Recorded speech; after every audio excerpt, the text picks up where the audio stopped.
드리기 전 아들하고 딸하고 밥을 먹는데 딸이 핸드폰으로 보는 드라마가 있어요. 그 드라마 속에 여주인공이 갑자기 이런 말을 하는 거예요. 끝날 때까지 끝난 게 아니야. 오늘 제가 설교할 그 주제를 그 여주인공이 정확하게 이야기하더라고요. 제가 아는 한 권사님은 운전을 정말 잘하셔요. 그 차를 타본 분들이 저한테 이야기해 주는 거예요. 작은 차로 쌩쌩 여기저기 잘 피해서 잘 다니신다 그러더라고요. 그분이 오늘 직장에서 일을 끝나고 또 집으로 달려가서 저녁 준비를 해놓고 부랴부랴 예배 시간에 늦지 않기 위해서 오늘 또 신속하게 속도를 내면서 교회까지 오셨을 거예요. 그렇죠, 김 권사님? 그리고 우리 신 집사님은 예배 시간 한참 전에 미리 오셔서 강대상에 물을 준비해 놓고 또 집으로 달려가서 아들이 학원 가는 일이 있어서 학원까지 데려다 주고 또 최대한 일찍 오기 위해서 서둘러 아마 지금 달려오고 있을 거예요. 어제 갑자기 아들이 그래요. 아빠, 요즘 엄마가 아침마다 레이서가 되고 있어. 무슨 말이야? 봤더니 아들을 학교 시간, 그 등교 시간이 있지 않습니까? 그 등교 시간까지 맞추기 위해서 엄마가 차를 쌩쌩 몬다는 거예요. 그 시간에 맞추지 못하면 안 되니까. 어떠세요? 서두르는 것, 빨리빨리 이것 좋을 때보다 좋지 않을 때가 더 많잖아요. 그렇죠? 오늘 늙은 종을 우리가 계속해서 살펴보고 있는데 그가 굉장히 서두르는 것 같아요. 굉장히 빨리빨리 하는 것 같아요. 한번 54절을 볼까요? 읽어봅니다. 시작.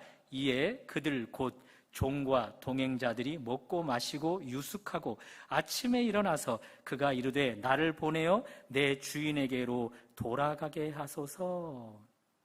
늙은 종이 이 집에 와서는 먹고 마시고 하룻밤을 유숙했어요. 잠을 자고 일어나자마자 그 집 주인 사람들에게 당장 나를 오늘 내 주인에게 보내달라 그러는 거예요. 너무 서두르는 것, 일을 그르칠 때가 있잖아요. 너무 서두르다가 늙은 종 일을 그르치게 되지는 않을까 걱정이에요. 본문의 배경에서 볼 때 늙은 종은 어젯밤에도 그랬어요. 여차여차 우물가에서 주인의 아들 배우잣감을 만났잖아요. 그로 인해 집으로 초대되었고 짐을 풀었고 그리고 깨끗이 씻고 나왔더니 그 집 사람들이 오랜 동안 왔던 과정에서 기력이 많이 쇠하였을 것을 알고 기력 보충할 수 있는 음식들을 차려놓고 식탁으로 안내를 하는 거예요. 늙은 종 감격해서 잘 먹겠습니다, 고맙습니다 하면 될 것을 이런 생뚱맞게도 이렇게 이야기하죠. 이 자리에서 당장 결정해달라. 당신의 딸을 내 주인의 아들에게 시집 보낼 것이냐 당장 결정해달라. 그 결정을 하지 않는 이상 나는 한 숟갈도 밥을 뜨지 않겠다. 식사 예의가 아님에도 불구하고 너무 서두르는 것 아닐까요?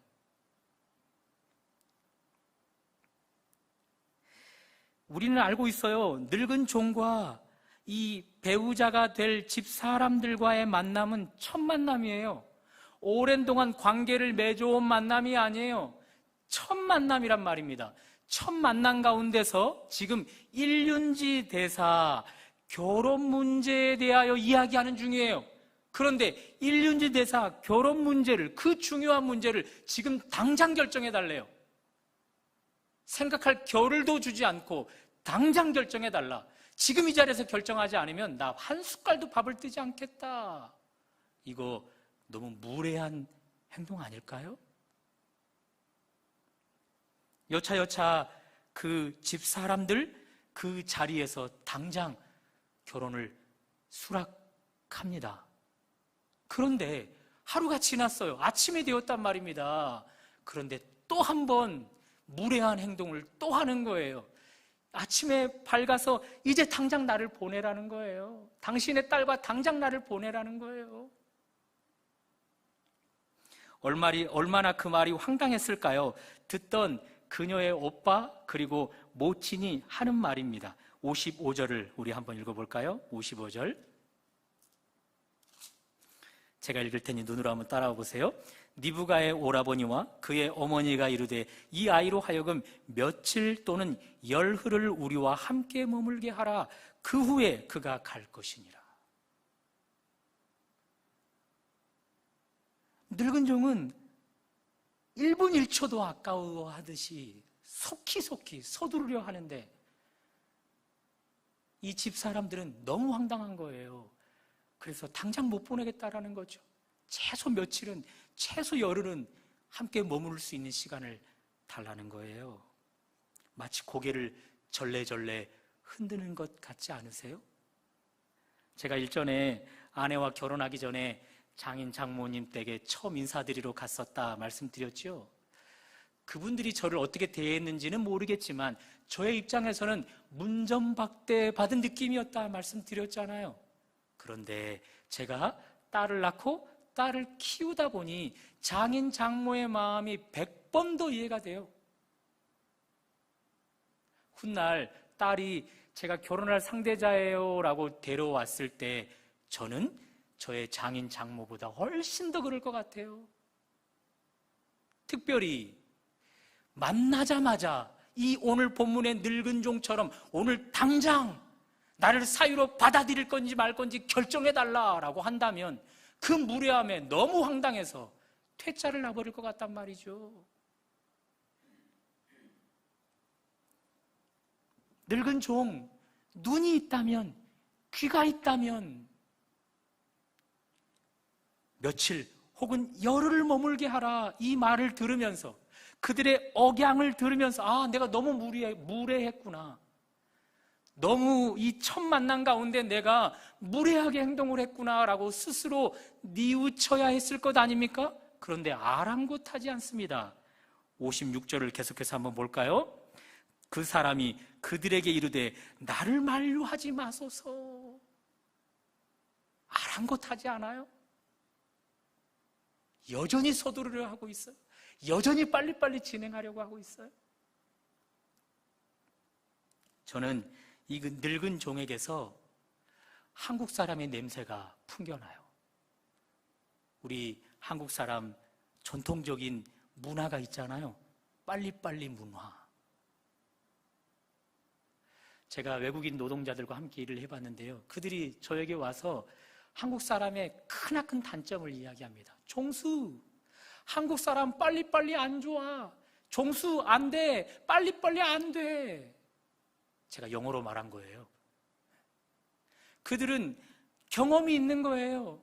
한국 사람의 지시에 따라 빨리빨리 일하다가 실수했던 경험, 일을 그르쳤던 경험, 또 다치거나 크게 사고가 났던 경험들이 있어서 빨리빨리 안 좋아, 빨리빨리 안 돼, 그런 말을 하는 거죠.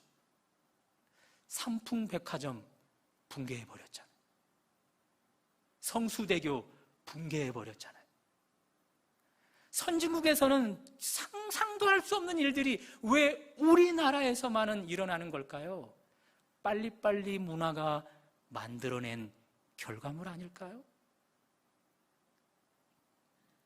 여러분과 저도 경험이 있지 않습니까? 빨리빨리 하는 것, 운전 빨리빨리 하는 것, 일을 그르칠 수 있어요. 사고 날 수 있어요. 한 인생의 진로를 결정하는 것, 그거 빨리빨리 하면 안 좋아요.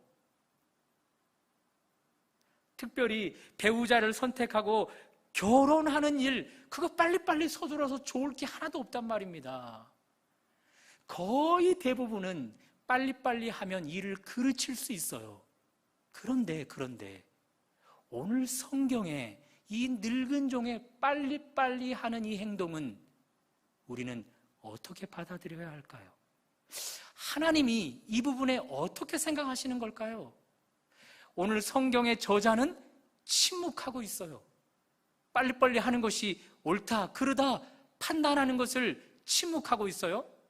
성경의 저자가 침묵하는 것을 보면 원저자 하나님도 침묵하고 있다는 것이죠. 혹여 우리 하나님은 침묵 가운데서 늙은 종의 빨리빨리 서두르는 일을 긍정적으로 찬성하고 있는 것은 아닐까요? 그렇게 볼 수 있는 방법이 있어요. 볼 수 있는 비결이 있어요. 그것이 바로 당사자, 내 주인의 아들의 배우자가 될 그녀의 말 속에 드러나 있어요. 우리 56절로 한번 가보실까요? 57절입니다. 여차여차 우리 그 소녀에게 물어보자. 이제 이렇게 한 뒤에 그 소녀 니브가가 이제 이야기하는 거예요. 57절, 58절을 한번 다 같이 읽어볼까요? 시작. 그들이 이르되 우리가 소녀를 불러 그에게 물으리라 하고 니브가를 불러 그에게 이르되 내가 이 사람과 함께 가려느냐? 그가 대답하되 가겠나이다. 이 말 끝에 짐을 싸고 출발. 그러니 이 당사자마저도 서두르는 것을 보면 원저자 하나님은 늙은 종의 서두름 빨리빨리 하는 이 일들을 긍정적으로 찬성하고 있다는 거죠.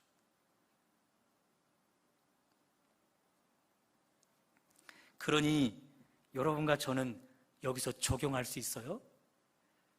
대부분의 일은 빨리빨리 서두르다가 그르칠 수 있어요. 그러니 대부분의 일은 빨리빨리 하지 않고 속도 조절을 잘 해서 하는 것이 좋아요. 단, 빨리빨리 해도 되는 일이 있는데 그것은 하나님의 뜻이 분명한 일이에요. 그 일들에서는 얼마든지 속도를 내고 박차를 가하는 것 괜찮다는 거죠. 경험으로 잘 알고 계시잖아요. 너무 서두르다가 일을 그르쳤던 경험, 너무 서두르다가 사고 났었던 경험, 너무 서두르다가 후회했었던 경험들 계시잖아요. 그렇기 때문에 우리는 너무 서두르는 것 우리가 즐겨하면 안 돼요. 그러나 하나님의 뜻이 분명한 것이 우리 앞에 놓여 있다면 그 일에서만큼은 속도를 내야 된다는 거예요. 그런 의미에서 여러분과 저는 다른 모든 일에서는 속도 조절을 잘 해서 일을 그르치지 않을 수 있기를 바랍니다. 반대로 하나님의 뜻이 분명한 일에는 속도를 내어서 그 일을 그르치지 않을 수 있는 은혜가 있으시기를 주님의 이름으로 축원합니다. 자, 늙은 종, 이 빨리빨리 하려는 이 자세를 스스로가 습득해낸 걸까요? 누구한테서 보고 배운 걸까요? 여러분과 저의 말과 행동, 그 상당수는 누군가에게서 배우고 또 그것을 내 거화 시킨 것 있지 않을까요? 늙은 종이 빨리빨리 하는 이 모습, 저는 아브라함에게서 보고 배웠다라고 말씀드리고 싶어요. 여차여차 어느 날 하나님이 아브라함을 방문하셨어요. 갈대아 우르라는 곳에서 헛된 신, 그 헛된 신을 형상을 조각해서 판매하는 일을 하고 있던 아브라함을 방문하셨어요. 그 아브라함에게 하나님이 말씀하시죠. 너는 너의 본토 친척 아비집을 떠나 내가 내게 지시할 땅으로 가라. 그 명령이 떨어짐과 동시에 아브라함 즉각적으로 순종합니다. 결코 머무르지 않아요. 결코 지체하지 않아요. 하나님의 분명한 뜻임을 알아 즉각적으로 순종해요. 그 결과 그는 믿음의 조상으로 여러분과 저에게 일컬어지고 있잖아요. 또 시간이 지났어요. 하나님이 또 아브라함을 방문하셨네요. 하나님이 말씀하셔요. 너의 사랑하는 아들 내 독자 이삭을 내게 제물로 바쳐라. 하나님의 뜻, 아브라함의 아들을 제물로 바치라는 거예요. 분명한 뜻이었어요. 그 뜻을 확신했던 아브라함, 어떤 행동을 취했을까요? 우리가 배워왔잖아요. 창세기 22장 3절에 보면 이렇게 나옵니다. 아침 일찍이 일어났다. 그렇게 해요. 아침 일찍 일어나서 채비하고 출발했다. 그렇게 나와요. 어떤 학자들은 아브라함이 아침 일찍 일어났다라는 그 말을 이렇게 표현해요. 아마 아브라함 단 한숨도 못 잤을 것이다. 사랑하는 아들을 제물로, 산채로 제물로 바쳐야 되는데 어떻게 잠을 잘 수 있었겠는가? 이리 뒤척 저리 뒤척 하면서 잠을 한숨도 못 잤을 것이다. 그래서 아침 일찍 움직였을 것이다. 그런데 저는 그 아침 일찍을 이렇게 설명해 봅니다. 하나님의 뜻이 분명해요. 아들을 제물로 바쳐야 해요. 그 일을 즉각적으로 하지 않고 이 생각 저 생각 하다 보면, 생각을 많이 하다 보면 일을 그르칠 때가 많은 거예요. 아브라함, 하나님의 분명한 뜻을 알기에 일을 그르치지 않으려고 아침 일찍 일어나서 채비하고 떠나는 거죠. 이 늙은 종, 주인의 아들 장가보내기 프로젝트, 그 일을 성사시키는 일에 매우 신속하게 속도를 내고 빨리빨리 하려고 해요. 이 태도 아브라함에게서 보고 배운 거예요. 그래서 어젯밤에도 당장 지금 결정해달라, 아침이 되었을 때 당장 오늘 나를 보내달라, 이렇게 서두르는 것 아브라함에게 배웠어요. 늙은 종은 아는 거죠. 괜히 시간을 지체하다가 이 생각 저 생각 하다 보면 당사자도, 당사자의 부모도, 오빠도 일을 그르칠 수 있음을 알기에 서두르는 거예요. 속도를 내는 거예요. 사랑하는 여러분, 여러분과 제가 하나님의 뜻이 분명하다면 속도를 낼 수 있어야 해요. 괜히 분명한 뜻 앞에서 이 생각 저 생각 하다 보면 일을 그르칠 수 있단 말입니다. 그러니 여러분과 저도 하나님의 뜻이 분명한 일에는 더 속도를 내어서 아브라함처럼 믿음의 조상, 그 말은 못 듣더라도 하나님 앞에 더 칭찬받을 수 있는 그런 믿음의 사람들 될 수 있기를 주님의 이름으로 축원합니다. 자, 그러나 이 늙은 종의 빨리빨리의 자세 가운데서도 한 가지 짚고 넘어가야 될 것이 있어요. 자, 56절을 우리 다 같이 한번 다시 읽어볼까요? 56절 시작. 그 사람이 그들에게 이르되 나를 만류하지 마소서. 여호와께서 내게 형통한 길을 주셨으니 나를 보내어 내 주인에게로 돌아가게 하소서. 지금 늙은 종이 오늘 당장 나를 보내달라 했더니 그녀의 오빠와 모친이 안 된다, 며칠은 최소 열흘은 머물러 줘야 된다 그랬더니 지금 56절을 늙은 종이 그렇게 이야기하는 거예요. 나를 만류하지 말라고. 나를 만류하지 말라고.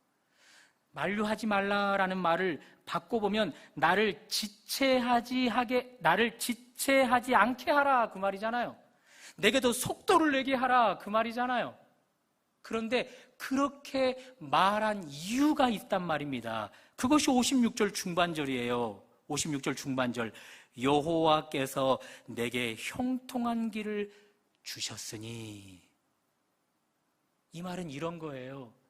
당신들 어젯밤에 나의 말을 들어서 알고 있지 않느냐? 내가 내 주인의 집에서 여기까지 약 30일이 되는 거리를 올 때 하나님이 형통한 길을 열어주셨다.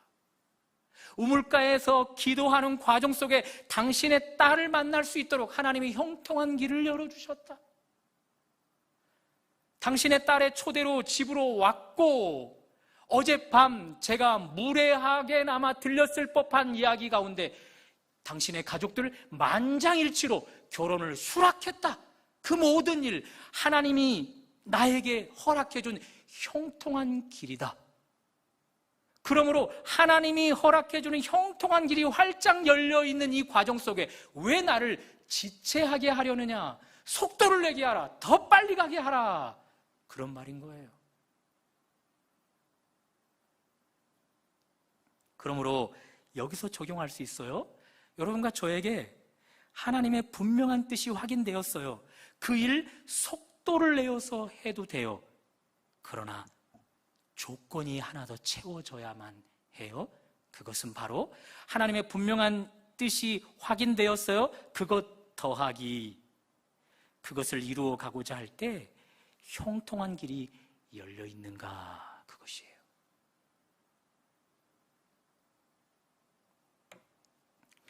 그러니 여러분과 제가 이렇게 하면 좋을 것 같아요.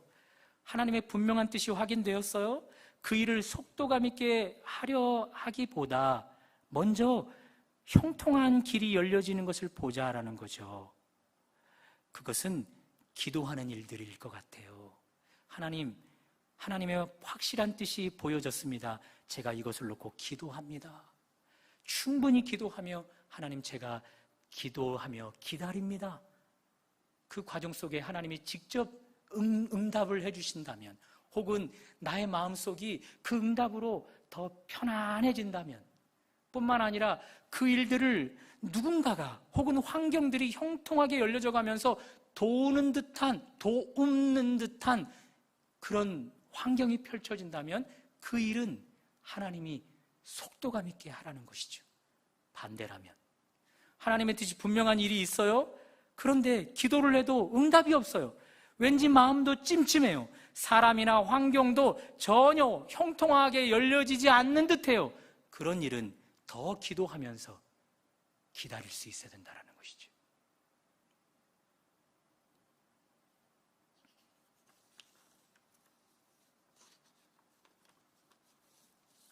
최근 저의 마음에 한 가지 바람이 생겼어요.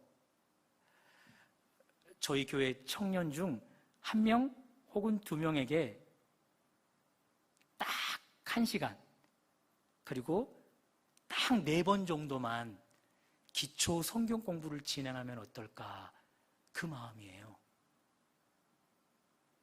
목사님, 성경 공부 시키는 건 너무 중요한 일인데 왜 그것을 망설여요? 라고 하실 수 있는 분들이 계실 것 같아요.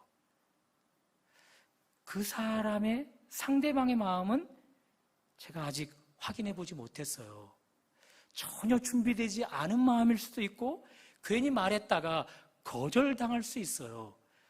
그저 저의 욕심일 수 있다는 거죠. 그런 생각하에 고민하고 기도하는 중이에요. 혹 하나님이 형통한 길을 열어주실까 해서 아들에게 물어봤어요. 아들, 이만저만 그 사람과 성경 공부하려는데 어때? 했더니 저희 아들의 대답입니다. 하지마. 형통한 길이 안 열리고 있어요. 그러나 기도하고 있어요. 자, 이쯤 되면 목사님 누구예요? 누구랑 성경 공부하고 싶어요? 제가 이 정도 힌트만 드립니다. 열방에 속한 청년들이 아니라 우리 교회 순수 청년들이에요. 그럼 몇 명 안 되죠? 몇 명 안 되는 가운데 누구이겠지요? 제가 여기까지만 말씀을 드려요. 그래도 될 것이, 오늘 이 자리에서 설교를 듣는 분들, 또 영상을 통해서 예배를 드리는 분들이 저의 이야기를 듣고 기도할 수 있을 것 같아요. 하나님이 그 일들을 원한다면 저에게, 오늘 설교를 듣는 여러분이나 영상 설교를 듣는 그분들에게나 하나님이 저에게 무언가 사인을 주실 것 같아요. 저에게 형통한 길이 열려졌다 싶을 때 제가 지체치 않고 그 일을 이루어 가려고 합니다. 그러니 여러분, 기도해 주세요.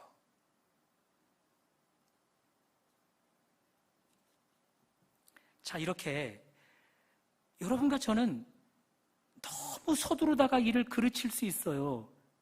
그러나 하나님의 분명한 뜻 안에서는 얼마든지 속도를 내는 것 괜찮다라는 거예요.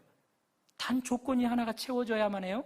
그 일을 이루어 갈 때 사람이, 환경이 형통한 길을 내게 허락해 주시는가, 그것입니다. 자, 이제 마지막으로 오늘 설교 주제로 오늘 설교를 정리해 보려고 합니다. 오늘 설교 주제가 끝날 때까지 끝난 게 아니야 입니다. 어떠세요? 여러분과 저는 삶이 평탄할 때, 형통이라는 단어가 오늘 나왔으니 삶이 형통할 때 느슨해지거나 안주하려는 습성이 있지 않을까요? 9.11 테러가 미국에서 발생했을 때 그 엄청난 사건 앞에 모든 미국인들이 두려워하기 시작했습니다. 그리고 그때부터 텅 비어 있었던 미국 교회 가운데 사람이 북새통을 이루기 시작했어요. 절대자를 의지하고 싶었던 거죠. 불안한 상황 속에서 절대자라도 의지하지 않으면 못 견디겠던 거죠. 그런데 그 일이 수습이 되어지고 안정기로 접어들어 쓰고 적당히 잊혀질 쯤 되니 밀물처럼 몰려들었던 사람들이 썰물처럼 다 빠져나가 버렸어요. 여러분과 저 역시도 평탄할 때는 안주하려고 하고 느슨해지려는 습성이 있단 말입니다. 오늘 늙은 종, 우리가 계속해서 살펴왔던 것처럼 모든 일에 하나님의 형통이 경험되었어요. 주인집에서 출발해서 오는 과정 속에 기도하고 배우자가 될 그 처자를 만나는 일에 뿐만 아니라 그 가족들이 만장일치로 결혼을 수락하는 일에 단 하나도 형통하지 않은 일이 경험됨이 없었어요. 자, 이 늙은 종, 여러분과 저의 습성을 닮았기에 얼마든지 안주할 수 있는 상황이란 말입니다.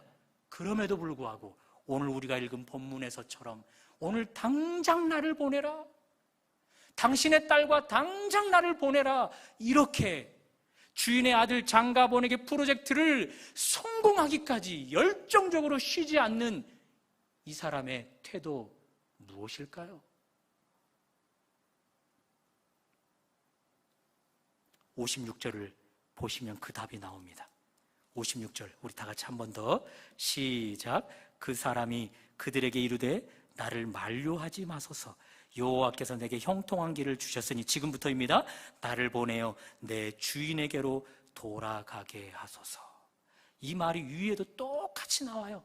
나를 보내어 내 주인에게로 돌아가게 하소서. 주인이 강조해요. 늙은 종은요, 정체성이 분명해요. 자신은 종이에요. 누구에게? 주인 아브라함에게. 철저하게 주인에게 종속되어 있는, 내 자유의지 없어요. 철저하게 주인의 뜻 가운데서만 살아가야 할 종으로 이 늙은 종은 스스로를 인식하고 있어요. 그것이 주인의 명령을 다 이루기까지 계속해서 속도를 내는 이유인 것입니다.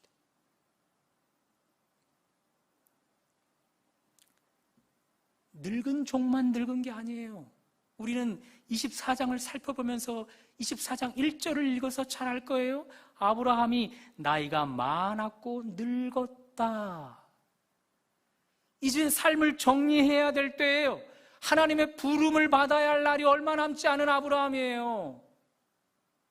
늙은 종의 입장에서 보면 이제 이 아들 장가보내기 프로젝트 명령, 주인에게 받는 마지막 명령일 수 있어요. 이 명령을 하고 주인 얼마나 목이 빠지게 기다릴까요? 내 늙은 종이 내 고향 땅으로 이제 무사히 잘 도착은 했을까? 하나님이 앞서 행하셔서 배우자 될 처자를 만났을까?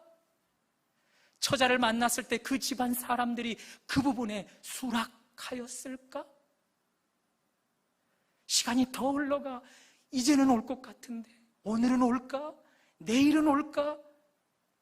늙은 종은 그 주인의 마음이 계속해서 머리에서 떠나고 있지 않는 거죠. 내가 조금만 지체하다가는 내 주인의 명령이 아직 끝난 것이 아닌데, 끝날 때까지 끝난 것이 아닌데 이 일을 지체하다가는 내가 우리 주인이 살아있을 때 이 명령을 순종 못하는 것이 아닌가, 그 마음이 있는 거죠. 그 마음이 1분 1초라도 아껴서 순종하고자 하는 거예요. 여러분과 저 아브라함의 종은 아니에요. 특별히 사람의 종들도 아니에요. 그러나 여러분과 저 분명히 종입니다. 하나님의 종. 철저하게 하나님에게 여러분과 저는 종속되어 있어요. 여러분과 저에게 자유의지는 주시지만 하나님의 뜻 가운데 움직여야 할 그런 여러분과 저의 운명이잖아요. 그런 의미에서 우리 하나님, 주인이신 우리 하나님, 여러분과 저에게 바라시는 일이 있어요. 엄중히 명령한 명령도 있을 거예요. 그 일이 여러분과 저를 통해 이루어지기를 오늘은 될까? 내일은 이루어질까? 하면서 하나님이 애타게 기다리고 계셔요. 기다리고 계셔요. 그 하나님에게 종의 자서로서 하나님이 나를 통해 맡겨주신 이 일의 열매를 보고 싶어 하는데 내가 더 이상 지체할 수 있겠는가 해서 속도를 내고 있다면 늙은 종과 같은 자세인 거죠. 누가복음 17장에 종의 정체성을 예수님께서 정확하게 꼬집어서 이야기해 줍니다. 우리 주님의 비유예요. 한 종이 있었다. 밭에 나가서 아침 일찍부터 저녁 늦게까지 수고하고 집에 돌아왔다. 그때 주인이 애썼다. 이제 좀 쉬렴 하겠느냐? 아니라는 거예요. 주인은 오히려 이제 수고하고 왔으니 내 곁에서 내가 씻고 먹고 잠자리에 들 때까지 내 곁에서 수종들라. 그때 종이 시키는 대로 했다고 주인이 말하기를 감사하다 하겠느냐? 아니라. 주님의 마지막 말씀입니다. 제자들에게 하셨던 말씀, 이처럼 너희도 명령받은 것을 다 행한 후에 이르기를 우리는 무익한 종이라 우리가 하여야 할 일을 한 것뿐이라 할지니라. 하나님의 종이 아닌 사람은 이 말씀을 무례하게 한 말로 들릴 거예요. 어쩜 하나님이 우리에게 저렇게 무례한 말씀을 하실 수 있을까? 그러나 하나님의 참 종은 이 말씀을 온 마음으로 수용하죠. 그래요, 하나님, 저는 종이지요. 그것도 무익한 종이지요. 하나님께서 원하신다면, 하나님께서 저를 통해 이루시기를 원하시는 그 열매가 있다면 제가 그 일을 아낌없이 더 적극적으로 더 속도를 내어 감당하지요. 그러는 거죠. 그런 의미에서 여러분과 제가 하나님의 참 종이라면 늙은 종처럼 종의 자세를 가지고 하나님이 나에게 맡겨주신 일이 끝날 때까지 끝난 것이 아닌데 아직 끝나지 않은 일에 안주하기보다 그 일이 끝나기까지 늙은 종의 자세로 주인이 바라시는 그 열매를 맺혀드리기까지 쉬지 않고 감당해가는 여러분과 저의 삶이 되시기를 주님의 이름으로 축원합니다.